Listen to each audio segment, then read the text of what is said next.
My name is Khalbunur Siddiq. I am from Urumqi. Our homeland is Turkestan. I'm a witness to the detention camps, and I am ethnically Uzbek. For 20 years, I worked as a Chinese language teacher and held important administrative positions at Urumqi number 24 elementary school. Never did I imagine that one day I would be forced to teach inside a detention camp, or that I would become a witness to the crimes committed by the Chinese Communist Party against Uyghurs and other minority peoples. Today I stand before you to speak about atrocities, including the possibility of organ harvesting. I'll tell you only the truth, only what I personally witnessed and experienced. In March 2017, I was sent under a 6-month contract to teach in a men's camp located on a mountain in Saifango village, number 5 Saifango village, Urumqi city. The authorities told us we would be teaching students in a literacy training course, but they were not students. They were prisoners. There were fathers, young men, businessmen, religious figures, intellectuals, people from all walks of life. There are ordinary citizens. There were also elderly men among them. They had been taken from their homes, imprisoned behind barbed wire, triple iron gates, surveillance cameras, armed guards, and locked cells. Every Monday, no classes were held for the detainees. Instead, blood was drawn from them. They were given unidentified injections. Afterwards, they were given small white pills. Chinese nurses told me these are vitamins or calcium supplements. Since the detainees never see sunlight, the government ordered us to take care of them this way. But I did not believe them. How could the government that imprisoned, starved, tortured, and humiliated these people suddenly care about their vitamins? No, that was impossible. At that time and even now, I believe there was another purpose behind it. I also witnessed healthy men disappearing. I clearly remember one man named Osman. He was active in class and eager to learn. He was a wealthy businessman and appeared very strong and healthy at first. Among hundreds of people, I could easily recognize his face. Then one day, he disappeared.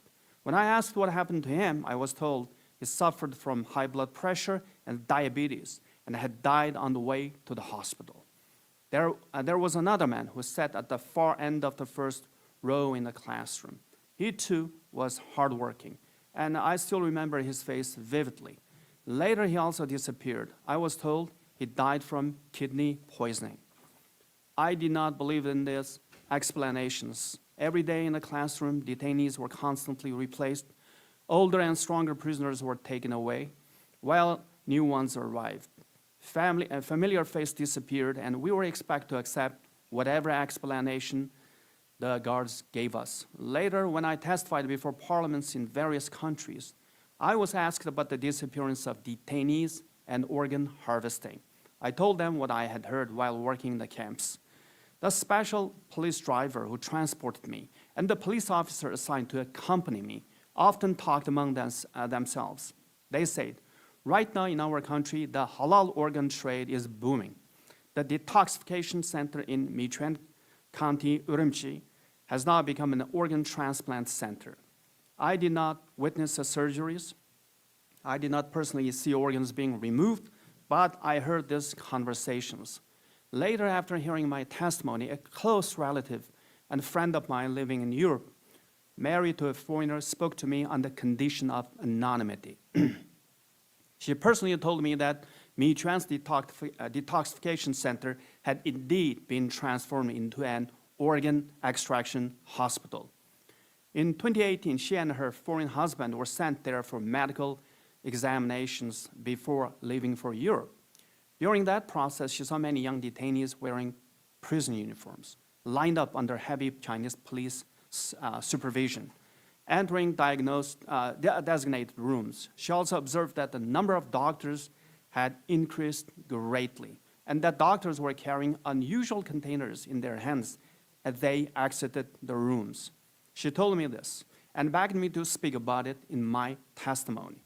So for the second time, I heard directly from someone I personally knew, someone who claimed to have seen with her own eyes that this place had become an organ harvesting hospital. In the camps, I witnessed blood collections from detainees, injections, forced medications, disappearances, and the secrecy surrounding everything. Therefore, if you ask me today whether I believe the Chinese Communist Party turned Uyghurs in the camps into a source of profit through a so-called halal organ trade, my answer is yes, yes, 100 times yes. While I was in these camps, I witnessed horrors beyond words. Chinese police humiliate detainees to a level no human being should endure. They stripped them of their humanity. They did not call them by their names, but by numbers. They tried to break their minds, destroy their faith, and erase their destiny. Let me tell you more about what I witnessed, so the world will never forget about the genocide that's taking place in East Turkestan. When I first entered the men's camp, I walked into a building surrounded by barbed wire, electric doors, armed police, soldiers, locked gates. The detainees were brought out from their cells. Chains and shackles were on their hands and feet. Many still had unshaven beards because they had only recently arrived. Their eyes looked at me with desperation, as if I had come to save them. But I could not save them. I could not even help them. Guards surrounded me everywhere. The cells were dark. The windows were still shut. The detainees slept on bare concrete floors with only a thin blanket. For all 3 meals, they received only a small Chinese bun and watery rice soup. They were allowed to use the toilet only for a very short period of time. During the entire 6 months I was there, they were never once allowed to bathe. Their bodies weakened, their face changed. Healthy people become thin, pale, and exhausted. I taught 4 hours in the morning, 2 hours in the afternoon, sometimes even for additional hours during inspection periods. But gradually I realized the purpose there was not education. The purpose was control. Later, detainees were forced to memorize red songs, patriotic songs praising the Chinese Communist Party and Xi Jinping, and political slogans. The detainees were forced to praise the same Communist Party that had imprisoned them. They were forced to express gratitude toward the very system destroying them. During lessons, police would call detainees out, not by name, by their number, then take them for interrogation. The interrogation room was next to the classroom. Shortly after they were taken away, heartbreaking screams could be heard. They were tortured with devices such as electric batons, electric tiger chairs, electric gloves, and electric helmets. After my 6-month assignment in the men's camp ended, I was sent to a women's camp located at Tugong, Saybagh District, Urumqi. There I saw many women and girls. Most were highly educated. Their hair had been cut short. They wore gray prison uniforms with blue numbered vests over them. Their faces were pale and lifeless. About 90% of these detainees were between 18 and 40 years old. The remaining 10% were older women, some even in their 70s and 80s. These women and girls were also given medication and unidentified injections. As a result, many of them completely stopped menstruating. Some had studied abroad. During lessons, they were forced to first to thank the Chinese Communist Party and the government before telling their stories. One woman said she had recently given birth and still had a nursing baby, but her breast milk had stopped. Another young woman said she had been preparing for marriage when she was suddenly taken to the camp. Excuse me. And she no longer even knew where her fiancé was. Yet she was forced to thank the government for providing such a great opportunity to learn the national language. Others say they had been taken directly to the camp immediately after returning from studies abroad. From the way these women painfully sat and stood, I could sense the severe abuse they had suffered. Tears constantly streamed from their eyes. In this camp, I heard about rape and sexual violence committed by Chinese police. I heard that guards used electric batons and other weapons to abuse these detainees. I personally witnessed the body of a young girl around 18 to 20 years old being carried away before my eyes. I later heard that she had bled to death. Outside camps, the control continued. The Chinese government placed so-called Chinese parent relatives Han Chinese men inside the homes of Uyghur women, especially in homes where husbands had been taken to the camps. Even in their own homes, these women faced various forms of abuse and humiliation. People were afraid to speak. Phones were monitored. Relatives abroad became a source of danger. My daughter at the time was in the Netherlands, and we lived constantly in fear and anxiety.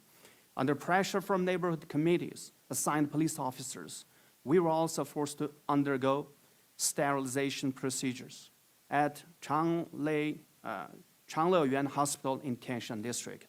Even though I did not want this, I had no choice.